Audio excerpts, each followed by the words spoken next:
In some ways, teaching others to become leaders is like handing off the baton in a relay race.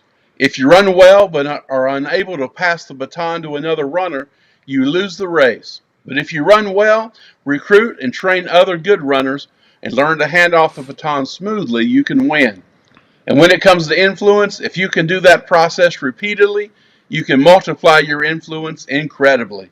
Today, we discuss how to multiply your influence by reproducing leaders right here, right now, only on the Five Gifts Podcast. You're listening to the Five Gifts Podcast, a weekly show designed to equip leaders in the Spirit-filled church. I'm Bruce Ritter, and along with my co-host Charles Russell, we offer insights for leading the local church in the fullest expression of Jesus. If you're interested in learning more about practical theology, the gifts of the Spirit, and spiritual disciplines, this is the show for you. Welcome to the Five Gifts Podcast. Welcome to the Five Gifts Podcast. It's great to be with you.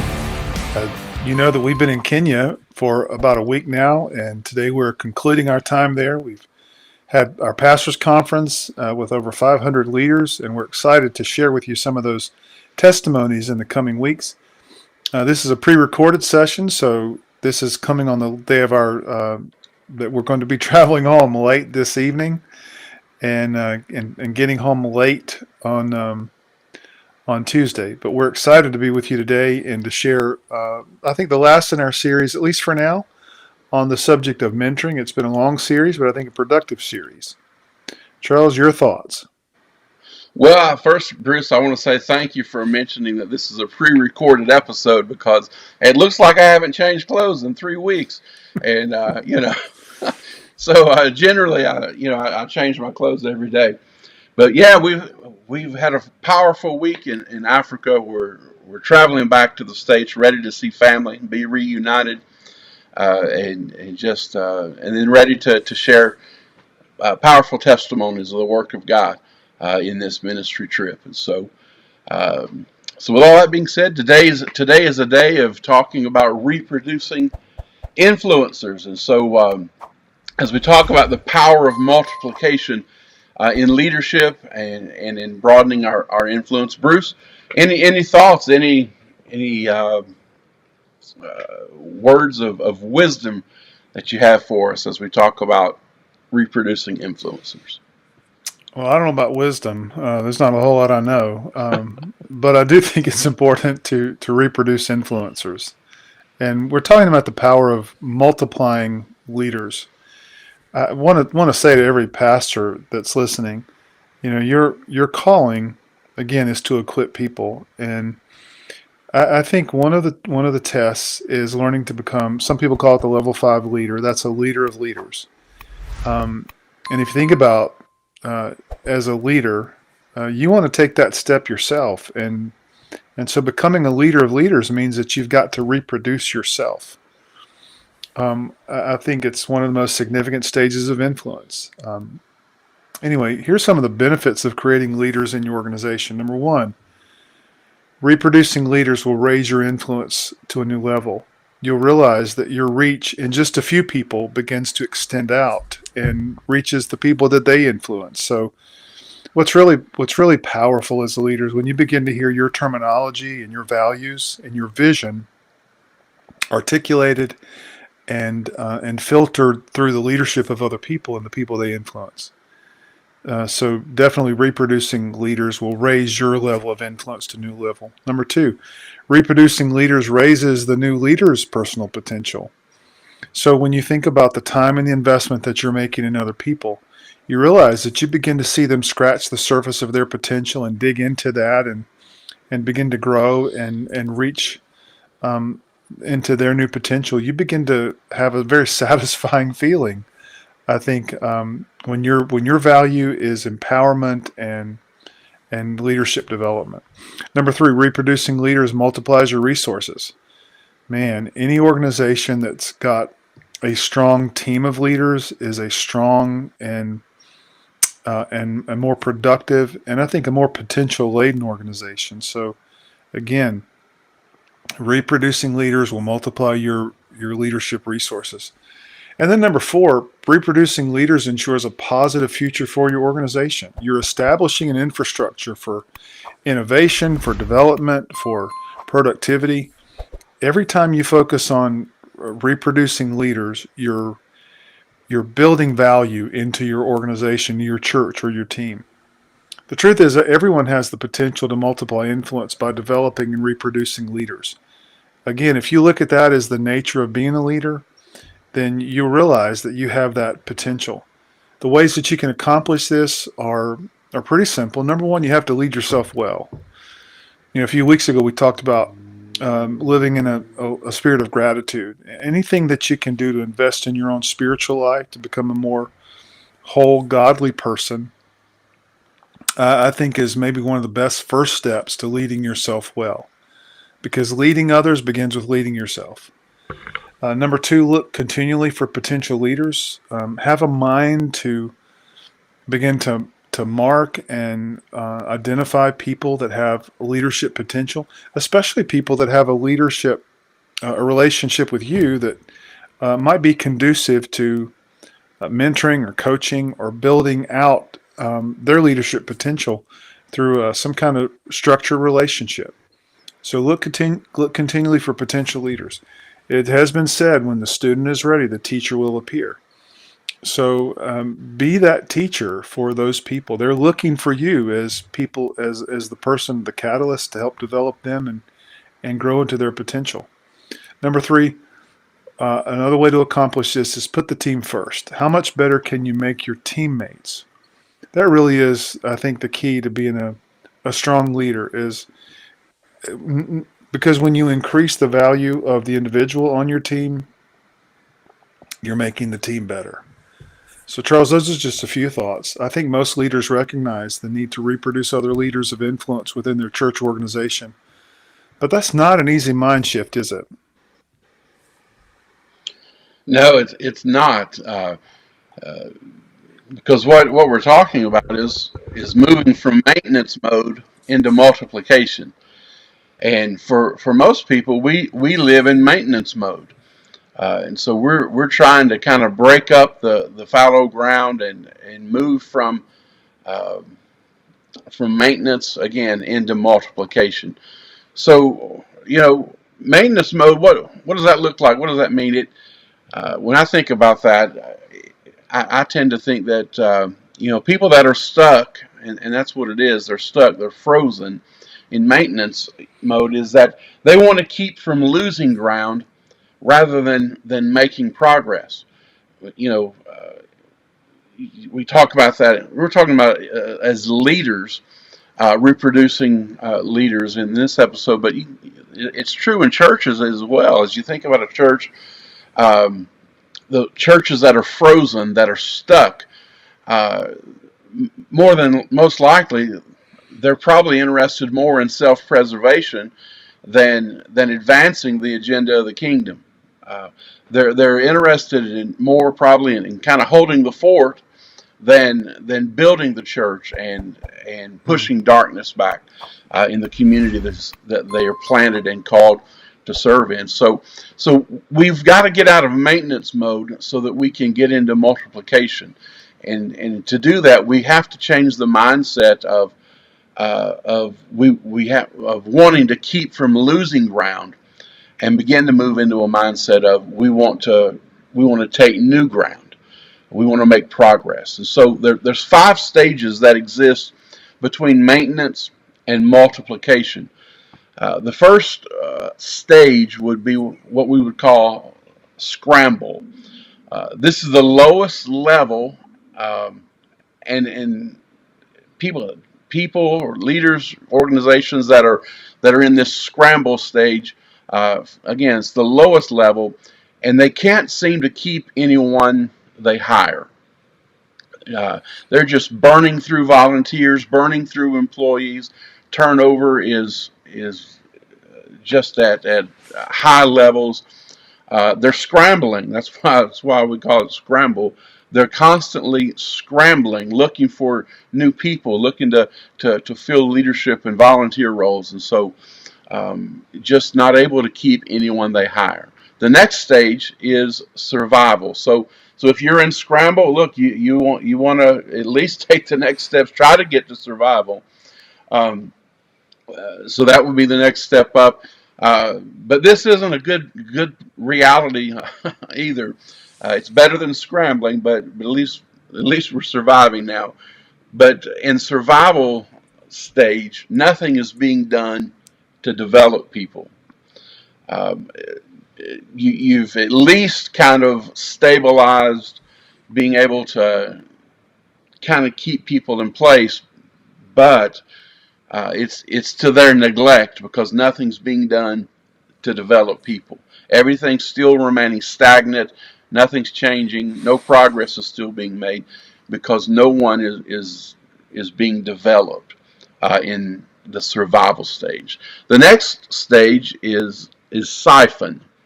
When we talk about siphon, what's the key indicator here is there is a neglect to build relationships. Listen, if we're going to move from maintenance into multiplication, it's going to come through over the bridge of relationships. And in siphon, there is a neglect to build relationships. You may be doing some training. You may be doing something that is uh, in the hopes of development, but most likely it is informational and not relational. So uh, whatever attempts at development that might be taking place, and that's a big leap of faith here in the siphon stage. They are informational based rather than being grounded and rooted in relationships. And so any true development, any true jump from maintenance into multiplication, again, you're going to cross that. It's going to be bridged uh, through relationships. So there's a neglect to build relationships in siphon. But never fear, we're not staying stuck in siphon. We're moving into synergy. That's the fourth stage, is synergy. In synergy, in this stage, uh, we are building people. We have strong relationships. We are empowering others, and we are able to keep them in the organization. So all the things, all the detractors, all of the negative things that have held us stuck or have caused us to be frozen, those things are being lifted now in the synergy stage. They're all coming and working together in congruence. They're all working together. We're building people. We're doing the development and the training. We're doing it through relationships. We're empowering others, and now what we're finding is people are wanting to stay by their own will and volition. They're choosing to stay plugged into the organization. That all happens in the synergy stage. Now, as great as synergy is, we want to, by all means possible, we'll move from synergy into the last and final stage, which is significance. Significance. At this level, we're reproducing. They are reproducing other leaders, and this is the place of multiplication. Synergy is a wonderful place to be, where people are being built and people are being raised up and being empowered. But now in significance, in this fifth stage, these leaders that we have developed, that we've built relationships with, that we've empowered, now they are turning and they are reproducing other leaders. And now the organization, now leadership, influence, effectiveness, all these dynamic words, now they begin to multiply. So here's the question for reflection today. You've got to be honest as you're assessing yourself, as you're assessing the organization, the church, the team, whatever it is that you're leading. Here's the question: where is your organization in the 5 stages? Now, don't skip over that. Hit pause, whatever you need to do. Take a moment and think. Take a moment and reflect. Where are you at? Where is your organization in these 5 stages? Because you're somewhere in there, and just be honest and identify. All right, I'm at stage one, or we're in stage three, we're in stage four, and wherever you are, begin to think. All right, this is where we are, and now we want to begin to take the steps to get to a higher stage. Ultimately, we want to be at the stage of significance where we're empowering leaders, and now those leaders are turning and empowering others as well. So those are the five stages of that help us to kind of get to the place of multiplication. Um, Bruce, we're talking a lot about raising up influential leaders. So what does it mean to be an influencer? Well, I thinking back, of course, this whole series that we've been on elevating our influence, becoming Mm-hmm. leaders who are focused on mentoring and developing other people. And so I think we could revisit some things we've talked about in this whole series. Um, Obviously, being an influencer means modeling integrity with everyone we come in contact with. We have to be seen as genuine people, solid people. C.S. Lewis used to call people that were um, playing a role, um, not in touch with the Creator.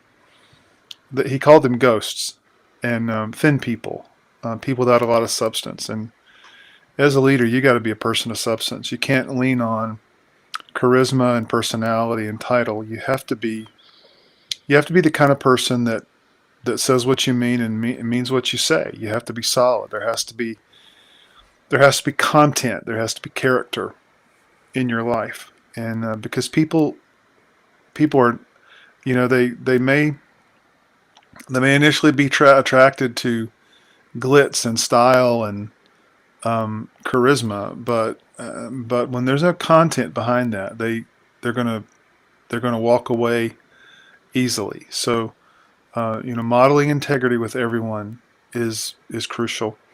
Number two, nurturing people. Once we've said this time and time again, and it's not original, but people don't care how much you do until they know how much you care. And so nurturing people in your life to make them feel valued is essential. We've talked about that attractional quality when it comes to being a leader. People are attracted to you for various reasons of success, but only when you begin to express value in them have you built the kind of relationship that allows you to be a better influencer. Number three, showing faith in others so they can believe in themselves. Beginning to draw attention to their gifts, to their capabilities. It's important that people see sometimes what they can't see for themselves.